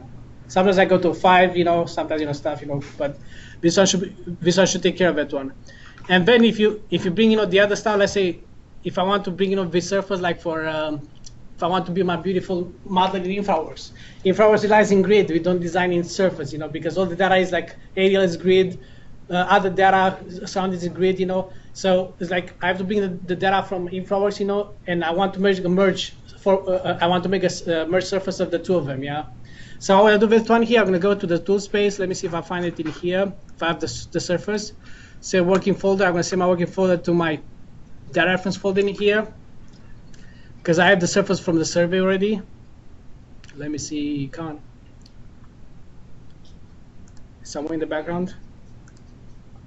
There you go. So be like this one, I'm going to say CAD. I can select the folder because this is my folder, tool space. I'm going to find in here the surfaces. Oh, look, I have the breaker V top. I have this is my surface. I will say create reference. And I can put it counter exists so I can show you the difference there. But so this is my surface, yeah. So what I'm gonna do with this one is like, oh goodness, it's like, you know, how do I align this stuff together? Again, it's scaling. It has to do with scaling, yeah. So the scaling, what I'm gonna do here is I'm gonna create the surface in here. Pretty much in here, I'm gonna create the surface, and I'm gonna say like, you know, pretty much I'm gonna call it breaker B topo. I guess scaled or you know grid. You know, pretty much, and I'm gonna put it in grid, yeah. So like grid counter existing. So I'm going to do in this one, I'm going to go to the breaker vtopo. I'm going to go here to edits, paste surface, and I paste, you know, my surface from the survey. You're going to see like, you know, I have two surfaces on top of each other. What I'm going to do here, I'm going to select the breaker vtopo. I'm going to turn it off because, you know, I'm going to change the styling here. Either change the layer or say to no display. So I have the surface right there, yeah. Now, this one's I have to scale it. So the way we're going to do this stuff here, since this is a new surface, I'm going to type scale. Spacebar base point is 0, 0. Since it has to come this way, it will be an inverse of 1.0, so 0.999916. Because this kind of stuff, it looks like in the right place right there, yeah. Now, the final surface, you can either put like, you know, you can either create a new surface and make composite of the two of them, or you can have this one as an edit, you know, like the stuff. By the way, it's like I like to keep it separate, you know, so I'm going to say create surface. So I'm going to say like, you know, breaker V, VA, topo, pretty much, you know, stuff. You know, you can put grid if you want stuff. So I'm going to go in here, select my topo grid, and I change it here to no display because I want to see the difference there. So now I'm going to see that it disappears. In the VVA topo in here, I'm going to go in edits, paste surfaces. I can do it one at a time, or I can do all of them at the same time. If you're doing one at a time, it's nice, you know, because you know which one comes the first one. But let's say I do not do it one at a time. I'm gonna say like I want to use, you know, this one and this one because I know both of them are in grid. Click OK. So I create the surface in here. I'm gonna have to take out the other surface, breaker V topo, off. So I change it to no display. Right there. So I have this surface together right here. So the only stuff you have to check in here for this surface, so if I go here, double click, I guess it's the same. Double click doesn't work for everybody unless you customize it. But in definition, so you're going to see like, you know, this is the right order of it, the way they should be placed. If this one would be placed on top of it, then this one, you're not going to see any difference and stuff because, you know, the V topo, the LiDAR topo would cover the V topo, yeah? So because of that one, you have to make sure that, you know, like, you know, I'm going to show like here, apply. Rebuild. You can see like, you know, but you know, there's the old style with the old, pretty much, you know, it's the same like doing nothing because you know, you put the other one underneath, yeah. So I'm gonna say like, you know, I'm gonna move the one on the top, click apply, rebuild, and there you go. There's the other surface. Click OK. Now this surface you can save, you know, the file. This surface you can bring it in InfraWorks by either, I guess, what is IF? I forgot. It's like the format. Is whatever the InfraWorks the format, or you can bring it as a civil 3D CAD file. Yeah. So if you bring it as a civil 3D CAD file, you can go in here. Let me see if I have access to InfraWorks here. Yeah, I have access to InfraWorks. Now I'm running 2019.3. Supposedly it's broken. Somebody said it's broken. Yeah, I saw that too. So I guess yeah, it might take a little bit to load, but when it's easy, to have like the project in Action InfraWorks, you can actually bring a CAD file, the surface from the CAD file by bringing the CAD file. Yeah, you don't have to export the surface to a specific format. You can bring the surface right from the CAD file. Let me see auto sign in. There you go. So I'm gonna sign in here. Okay,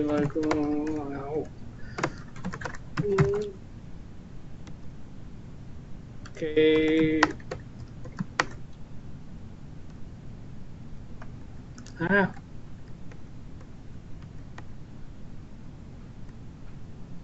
It signs me in here, and maybe I have already an old project. Do you want to use online? I don't know why you asked me this stuff. That should be for, I guess, in AutoCAD side. Yeah, might be the AutoCAD side. So it signs me in here, and then I can make everything happen in here. Like I have the aerial from let me see, because I didn't check yet to see if he has access to the. Oh, there you go. It gives me what's new. Okay, welcome to InfraWorks. Okay. So if you have the AC collection, you should have access to the full version subscribed InfraWorks. There is access to all the tools. That one looks. I have here PW Breaker. Oh goodness, I'm not gonna do that one. I'm gonna make a new one.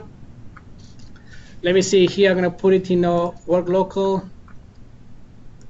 Make it in here fast. Set location, CAD reference files, InfraWorks.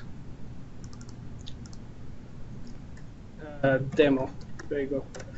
I put it in demo. Select folder. So I'm gonna put it here. Breaker. There you go. What you have to do in here, if you're familiar with it, you have to change, here the coordinate system to what you're using. So if you are somewhere else in the world, design standards, Ashton Imperial, and it looks like we added content. I don't know what this stuff looks like. If you install content specific, like UK and other content, like specific to that country, you can add content. But you start, the InfraWorks model. An InfraWorks model. Let me see here. You can use the model builder, but the model builder is broken. So yeah, so model builder, it helps you in a way to generate. I don't know if everybody knows, it helps you to get the data from open source data, and start your model right on the go rather than you try to come up with the data for it. We had the model made for the whole city of Austin. I made the model for the city of Austin for the, I guess, the best city challenge or some stuff with James Wedding. And that one is pretty much, it was the whole city of Austin in one InfraWorks model, like 9 gigs or some stuff. And it was specific. But in here, you can bring, data like here. I can bring, if you remember, I said about civil 3D file. You can buy it here like ArcGIS civil 3D file. You're going to ask me here which was the ArcGIS file. I'm going to go to the C drive. I'm going to go find, my project, civil 3D projects. I'm going to go to the city, no, not that one. Breaker, CAD, reference files, DWG, and I find, I guess I saved the file. 111, yeah, there's a file. I'm going to select this file. Now it takes a little bit, to go through the file because, depending on the size of the file, it might take, short, less or more. Or the other option you have for this one is instead of creating all of them in this one base file, maybe you do data shortcut, this surface, the final surface in another CAD file, and open, use that file, because otherwise, it has. I try to keep, the data to a minimum. So right now you see, I have all this data. So the one I'm looking right now for now, I'm looking for the VVA topo. This is the one I'm looking for. So say click OK. It has a data source. The only stuff I'm doing here is configure. I say configure. I have to again configure that one. Geolocation looks like source. Don't drape. There's nothing. That one. Close the refresh. It processes the data, and you should have the whole surface right there. Right there.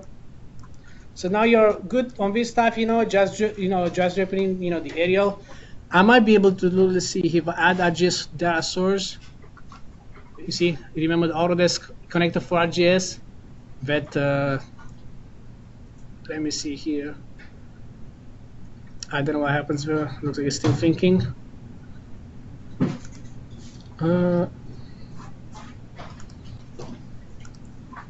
Goodness. I gotta run, brother. Okay. Got a meeting. Sorry I didn't get to meet everybody. See you next time. ArcGIS.com, VMIB. I guess you can add your portal that one, and you should be good on that one. You should be able to add like on the fly stuff from a service. Yeah. So you have the data, you're good on this stuff, and I guess that's all to it. How to get data from LiDAR to straight to your. And as I said, what's nice about it is like if I go in here to, let's say, if by any chance I need more data, it's like, oh, I need more like extra data. What I can do that one, I can go back to our map in here. I go back to our map in here and then redefine my outline to extend more stuff. Go for the whole process, and at the end you're gonna get the same CSV file. Overwrite the other CSV file that's outside of the CAD file, and rebuild the surface. And you should be rebuild the surface with the new data added to it. You don't have to add data, patch, and any of that stuff. Yeah. Can you bring in the LAS file to the AutoCAD GIS software? No, it's like they removed let's say in 2018, I guess in 2017 or some stuff, before in here, if you go to the, let me see, to the VA side, before if you go to the, where are you? Come on. I guess it takes a little bit. If you look at the settings before, like in 2017 and 16, you should have seen a point cloud subsection. That one is gone because they said so the reasoning behind it is like the LAS file versioning, jumped to version 1.4, and they do not support the 1.4. Or this says like, hey, might as well go RCPs. Of course, you can attach point clouds in. If I go here to insert, I guess you might be able to say Autodesk recap. You can attach point cloud. So I say attach point cloud. If I go to attach the point cloud, I'm gonna see or ask me here an RCP or RCS. And how you get an RCP or RCS is through recap. So if you have AC collection, or I guess even infrastructure design suite, you might have access to the recap. So just go in the recap, add your LAS files, generate your RCS file. The RCS file is a unified point cloud. RCP file is just the index, or the RCS stored somewhere else. So generate your RCS file and attach it, and you're good on that one. Yeah.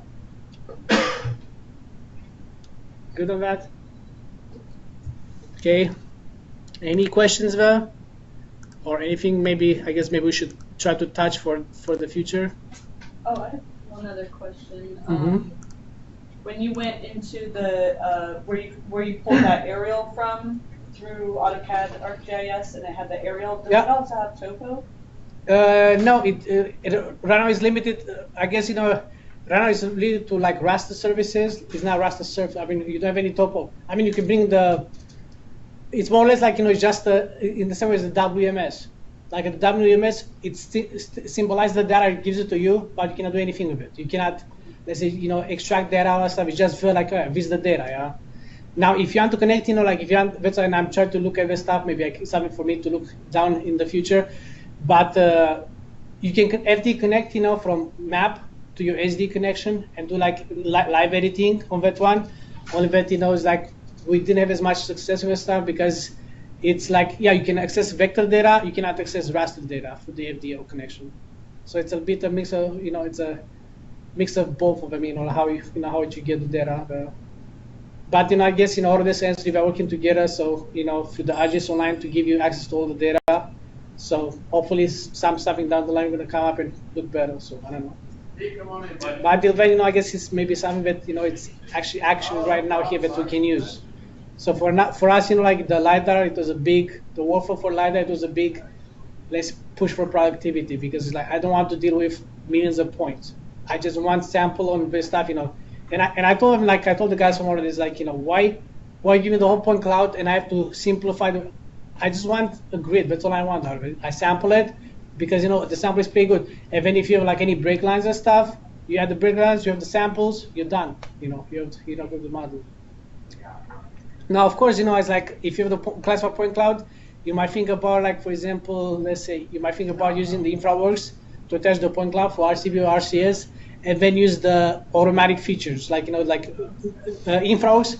They have like automatic let's say features extraction So for example, it generates like for bunch let's say bunches of points. So if you see like a point like if it looks like a pole, it generates a subsection of that that point cloud. It classifies it, and then you can replace that point let's say that point cloud group. You can replace it with a symbol, with a feature. If that feature, you can export it back to AutoCAD, as a hydrant or any other stuff. Yeah. So you can actually generate from the point cloud, you can generate the features out of this stuff. You just you're gonna identify the features. If they're gonna ask you to go through the next, is this a hydrant? Okay, I guess I was right with it. It's a hydrant, it's a pole, and you can put that stuff. So you can generate one, and then infraworks also if you don't have a classified point cloud, if it's an unclassified, that's the one that you have more issues with because how do you get the ground out of it? Yeah, infraworks you can bring the data in infraworks, the point cloud, and you can generate the infraworks can generate you a surface out of it. Pretty much the ground. It's pretty good, that one. And I didn't have as much, so I said about automatic feature extraction when it comes about features on the ground, like hydrants and stuff. They have also like automatic feature extraction for line work. So for example, but I guess I have issues with specific gear to a specific kind of workflow. Like if you have a linear workflow like a road, where you can see the curve and stuff, it's easy to pretty much you can drag 2 points from here to here, and automatically if I was to generate to the line work. For that one, and just to adjust it a little bit. But I didn't have as much luck with data that's like, for example, on a creek, where you have sidewalk on the creek and all that stuff. Like I want to generate the wall line. It's hard, stuff. So especially maybe it was good for terrestrial scanning, point cloud, from a terrestrial scanner for like Leica or some stuff, or mobile scanning. It's not as good for LiDAR for point cloud from aerial. So if you have like data from like let's say aerial, or maybe from a drone, it doesn't work as good for that one because it's a different perspective from the top. So what I'm trying to get in the city right now is like to make a combination, because we're in the process of getting like a new drone and stuff, like a better drone. I'm thinking about combination of photogrammetry for the top shots with LiDAR scanning from the bottom. So at the end, I'm gonna get a single model that is nice and accurate, stuff. So. And I guess it's not like a sales pitch, but like another if this is a paid stuff, another stuff that we use at the city, like for aerial. Of course, I guess you can get the aerial from what's called from USDA. You can get aerial from the city. I guess the city provides some aerial, but the aerial like that I guess the city provides by 6 inches or so. 6 inch resolution.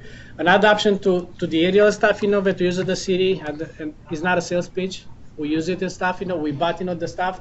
We use Nearmap. I don't know if everybody knows about Nearmap.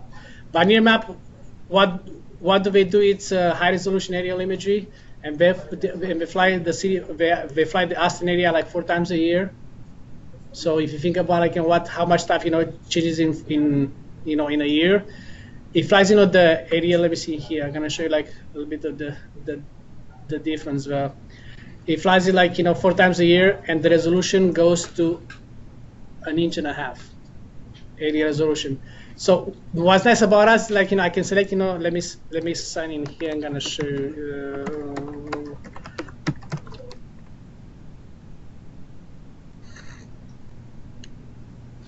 That's thing about like I can use this aerial.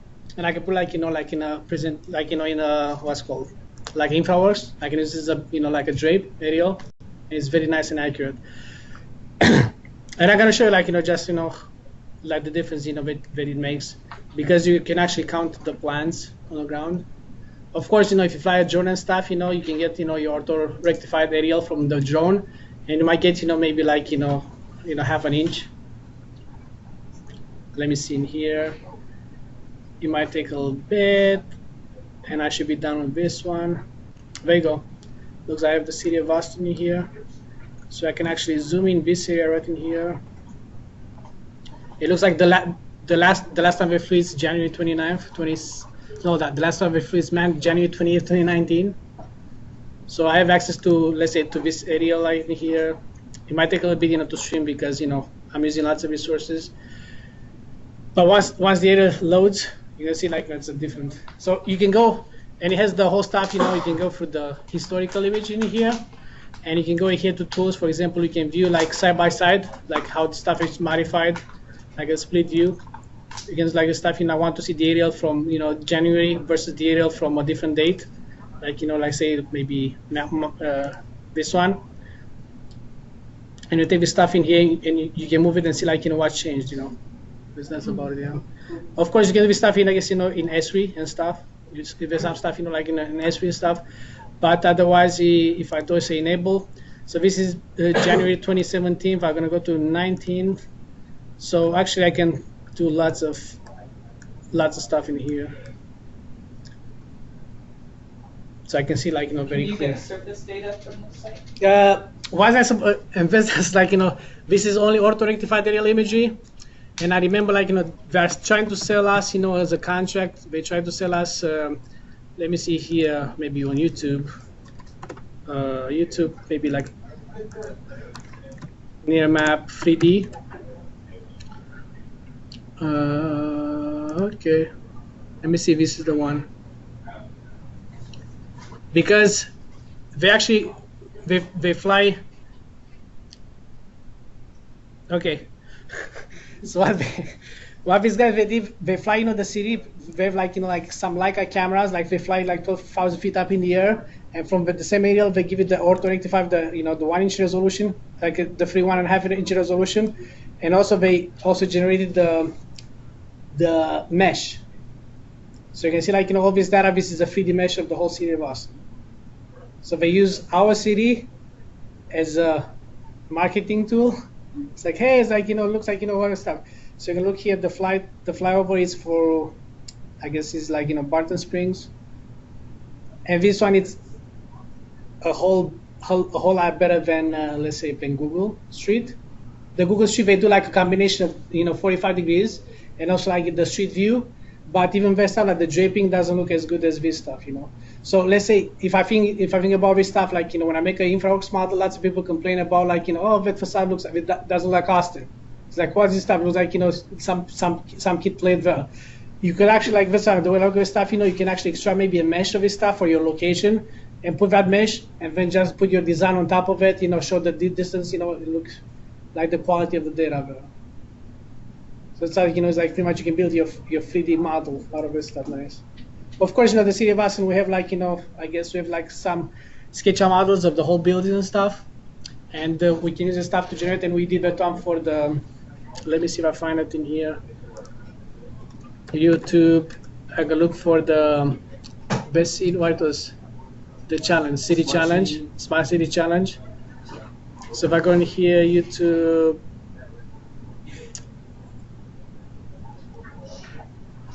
because the smart city challenge, I said like it was like a 9 or 10 gigabyte infraworks model that we had to deal with, and pretty much it was like sample on low quality for the whole city, and it was sampled on high quality for the guys who were interested in it. Let me see. I guess it might take a while.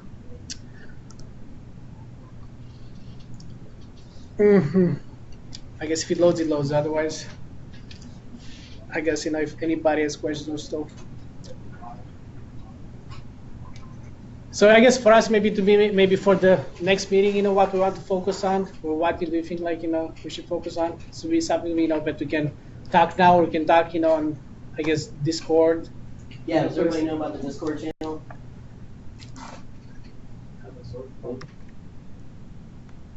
Just that we can talk about it. Set up. But yeah, it's just kind of a place where we can post off and have discussions, ask questions, like we're posting an event. We have one channel where we do planning, like hey, what do we want to talk about? Where are we gonna have it? What's the post?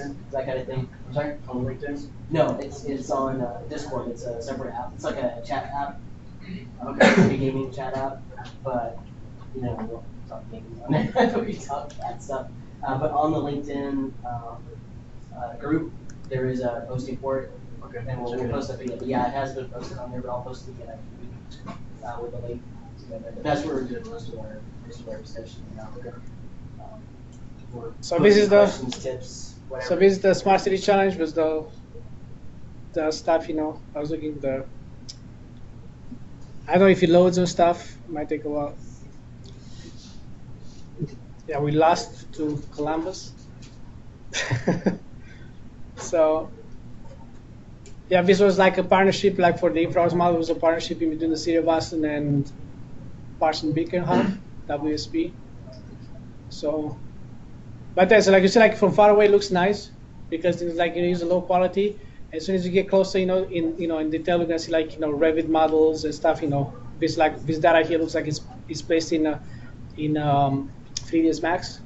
It's a 3ds model. We had to go in the airport and had to remove like Photoshop the airplanes, and then put like 3D models, airplanes and stuff. It was fun, but it's nice, the whole stuff. So, huh? How long did it take you? To make it, I mean, like it took like to generate, the data, the background data, not the models, because I don't know how long it took them. Because I didn't create the models. I created the model for for the whole stuff for the City of Austin, except the models, the the individual ones, like all that data there. I didn't create those ones. They created the stuff, but all that stuff took maybe like 2 days or stuff to put together, because I had to use our map and generate the raster, like a raster surface for the whole City of Austin. Like I guess it was like 60 by 60 foot grid, to get that stuff. And then I used to do for individual sites and stuff, So I had to also extract an aerial for the whole City of Austin on a low quality. So it looks, so I was like, when I said about AutoCAD versus GIS, AutoCAD, the aerial, whether it's like, like 6-inch resolution or not, it shows the same way as distance, So that's why, pretty much we apply the same stuff as ArcGIS does it, in InfraWorks. I was like, okay, at this high level, I need the low quality data. At this zoom level, I need the high quality data with the stuff. So I see, like, these models, like, the buildings models, those ones were SketchUp models. They're placed, looks like, and all the other buildings that you see, those ones, that's pretty much is the City of Austin building GIS layer, because the building GIS layer has elevations to it. And InfraWorks, you bring as a shapefile, and you apply the elevation, for the extrusion, and there you have the buildings. So, but you see, like, how the buildings they look like. No, like the same. It doesn't look like Austin, and there's like, what's this ocean? I was like, it's not ocean in Austin, because they go stuff in the, stuff. I mean, it has the limitations, so. Okay. So, I guess if anybody else has no questions, we can end it here, and then I guess continue on Discord or LinkedIn for any other topics to cover. Layer states, maybe. I brought that up last time. We can cover layer states. Yeah, you got CAD open. I mean, layer states, We can do it for one of the future meetings. Oh. Yeah. Because it takes longer Yeah. to show the different stuff, and then it's pretty much layer states. The other one it's vis retain, Yeah. like how to use vis retain, the right way. You're right. Yeah, because pretty much you can apply vis retain or the layer states. Pretty much you can do like vis retain, lots of nice stuff with vis You have retain. like 5 drawings and you've got the layer state wrong in all 5 of them. You can set the layer state the way you want in your extra, and then you can go back to those drawings, turn vis retain to 0, reload just that one file, Yeah. and vis retain back to 1. Then it'll take the current state Of the of CAD that one file. extra and apply it. Or you can do an option, detach and attach again, but you go, you don't want to do that And one. then it's on the wrong layer. And maybe the other stuff I'm gonna comment here is like we like the City of Austin leads the public works. We like we have the standards for the survey defined already, but we try to define also the standards for the design and stuff. And we move for our templates and stuff. We move to like local deployments. So for example, like if I provide you like the cities, like the public works, standards, like the same as like the DOTs have, you can provide those ones. You can work with them from the C drive, and you're gonna see like right here. And that's like maybe I'm gonna share our current template with everybody if they want to get familiar with it, to get an idea. So all of it, gonna run here. It runs from the C drive. It would be like, for example, already Seal 3D here, you're gonna find, a version, pretty much 2018, 2019 stuff, yeah. And under these ones, you're gonna have, let me see here, it's kind of easy to categorize apps. When I say apps, it's Lisp, Net, SSM, and VBA. And then you have like, blocks, and here is our old block library, like, V, C, and stuff. And we have blocks for everything, including MUTCD, plot style supports. You're gonna have the PIME network survey databases. And template and stuff. So we have everything here. So and the only stuff you're putting on the C drive and that one and run it. We run with it, on top of your stuff. And there are some nice features. I mean, like we implement. You're gonna see like the right click menu. We don't have any like flashy toolbars and all that stuff because it's like I don't care about. I want it to be stuck. You can customize the way you want it. It's up to you. I just have my enterprise stuff, that adds the extra tools wherever, and every all the extra tools are in the right click menu. And I guess I remember double clicks in there too. Yeah, double clicks in the stuff. So for me, it's easy for me to update stuff. So for example, let's say if I update my CUI file, the enterprise one with the new tools, I just send you the CUI file. You replace the CUI file in your C drive, and you're good to go with it. You don't have to restart his stuff. And we added I don't know if I guess Lynn Allen posted on Twitter about like a nice nifty tool. It's like because oh, that's nice. I know his stuff. And everybody I guess is welcome to use it and stuff, and I might share it and stuff. But how is the trim command? You do like the trim. Have you seen it? The tweet on it. So right here, it's a list routine and stuff. I'm gonna say I'm gonna go to miscellaneous tools, objects, auto trim extend. So what this one does and stuff, you're gonna see it goes in this, it's like a green mode and stuff. And now look what it does with stuff. Let me see here. I'm gonna go look here. You see what it does? You paint and trim. So pretty much, I can paint, I can trim, I can stuff, Of course, I have lots of data everything here. Maybe it's easier to show it on a smaller file. But so you see, let me see here. Maybe they can do see, it's a lot of data. Looks like they're two on top of each other. But it has this one. So pretty much, you just paint where you're on the trim. So if I do it here, maybe I'm gonna do it in an open file here. I do maybe a rectangle. So you can use that tool. And the other one, we have like a paint select. Let me see here. And I'm going to share those ones, Post those up on the links. But I'm going to show I'm going to put like a rectangle. I'm going to make, rectangle here. I'm going to make another one. Okay, so now escape. Like there. There you go, yeah. So if I use, the tool over, I'm gonna go to let me see, miscellaneous, auto trim. So you see it loads, it's a list routine. You're gonna see it goes. See, you just hold this the click and go around, stuff. Now you're gonna see if I go here, you see on the bottom it says hold the shift to extend. If I hold the shift down in here, and I go, you see it extends the line. So it has an automatic extend. You see, you just paint. You just paint. And the other one is the other tool, nice tool about it's right here. I have lots of tools select all the points, all the stuff. There's some nice routines in here. The other one is selection by painting. So you can actually select the stuff here. I'm going to select so I can select,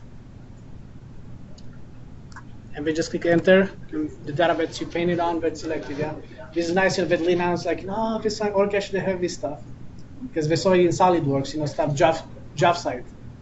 And so there may be stuff, it's a CAD Studio, list routine, so there's nice about it. But I'm going to share that data, and yeah, if whoever wants, I'm more than welcome feedback on it, because, our templates and stuff, they're also going to be adopted by Aston Water. So Aston Water design team, they will require those ones, symbology and all that stuff, so it's something that comes down the line with stuff. We try to go towards a common standard across the whole city, so there's stuff. So we'll have access to all those templates you're saying? Yeah. You already have access to the survey one, the template and stuff. You're going to come a new version of the survey template, because Aston Water requested specific symbols, our symbols, or the symbols to match the GIS symbols. So if you look at the Aston Water, the air release valve, it's specific, like a circle with a twig stuff, so pretty much we have to update all our symbology to match Aston Water requirements, because there's the whole stuff coming together as one, standard for the whole stuff. But I'm going to share this data, and I don't know which version. So the way I'm making the development, in 16, because I'm trying to make sure that people before 8.19 have access to stuff, and I port the same development, try to make it identical for 16, 17, 18, and 19, and any version afterwards. So if you don't have access to 19 and you want to run an 18, it's the same exact one. I'm going to provide you the template and just run with it. See what bugs you find. Let me know, because and I guess see what you can use out of it. Okay. Does anybody use transparent commands? You're gonna find it right here. See them. There's the right click menu now. There's the new stuff, on the top. There are other stuff, I guess, we added to 19, and one of them, I guess, it was, I guess, some other stuff for data referencing. You can data reference extra stuff, like data shortcuts. I forgot the other stuff. Cross sections. Cross sections? Yeah. Mm-hmm. Yeah, and yeah, besides this one, I don't know what else, we added, but it's nice. Mm-hmm. Okay. Thank you. Mm-hmm. Thank you, Michigan. You're recording this, right? Yeah.